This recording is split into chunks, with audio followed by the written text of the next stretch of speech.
Illinois state lawmakers went back to Springfield this week for the veto session with a clean energy proposal on the table. And Iowa's latest two-year cycle for city elections will be decided in a little more than 2 weeks. We'll talk about that this morning with Iowa Republican Party Chair Jeff Kaufman and former Rock Island Mayor Mark Schwiebert, a Democrat. Great to see you both. Let's start right away in Iowa. Democrat held its primary that narrowed down the field for 3 city council races and mayor.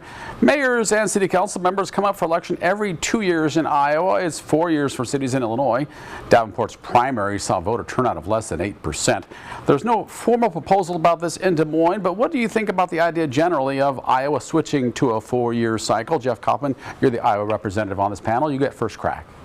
We've discussed this several times in the legislature, I know, and it's one of those issues that seems to be bipartisan on both sides. I mean, there's people in both parties that think that there's merit in that. You know, you could even expand this conversation to include members of the House of Representatives as well, both federal and state, in terms of 2-year terms versus 4-year terms. You know, being a former local official. It was on the school board. I was there for a 3-year term. I don't know that I would have done a better job, nor would I have been any more accountable had that been a 2-year term.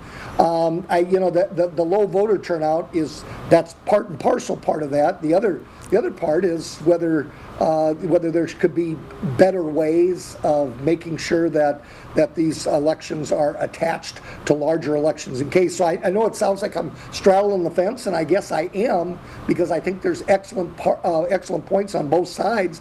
I think it's one of those things that the Iowans and, well, any state that's going to take a look at this need to weigh in on. Mark Schwiebert, what about 2 years versus 4-year cycles for those local races? Well, I know we've had 4-year cycles for a long time in Illinois, and as a person who served as mayor for 20 years, I found it kind of relieving not to have to run every 2 years. In Davenport, of course, they did a referendum a few years ago to determine if they would go from 2 to 4-year terms, and it was voted down, whereas Bettendorf actually voted in favor of going to 4-year terms. I think the 4-year term makes a lot more sense for some of the reasons Jeff just mentioned. I think one of the things that I found particularly helpful in having a 4-year term is it gives you really more time to get acquainted with the players, to figure out how things work, how the institutions operate. With a 2-year term, you're really kind of just getting your feet wet and you're up for re-election again, which not only prevents you from focusing on the duties at hand and taking care of the public's business, but being distracted by having to run for election again. So I think the 4-year term makes a lot more sense. We've got it in many of our races and in all of our local governments on the Illinois side, and now in Bettendorf as well. I think it'd make more sense for Davenport probably to have that as well. It'd give them a little greater continuity and a little more time for the elected officials to focus on the job rather than running for re-election. You might get more voter engagement as well. Now to Illinois, where state lawmakers are expected to revisit a proposal that didn't make it to the governor during the spring legislative session. Supporters of the bill, called the Clean, Reliable Grid Affordability Act, say it would lower energy costs, specifically by constructing new transmission lines and expanding renewable energy. This legislation didn't gain traction earlier this year, largely because it required data centers that use a lot of energy to develop their own clean energy plans. Now that's expected to be dropped this go-round. Supporters can't say how soon those customers will notice relief in their energy bills and how, or they say, investing in new infrastructure would be a long-term payoff. We know data centers use a lot of energy.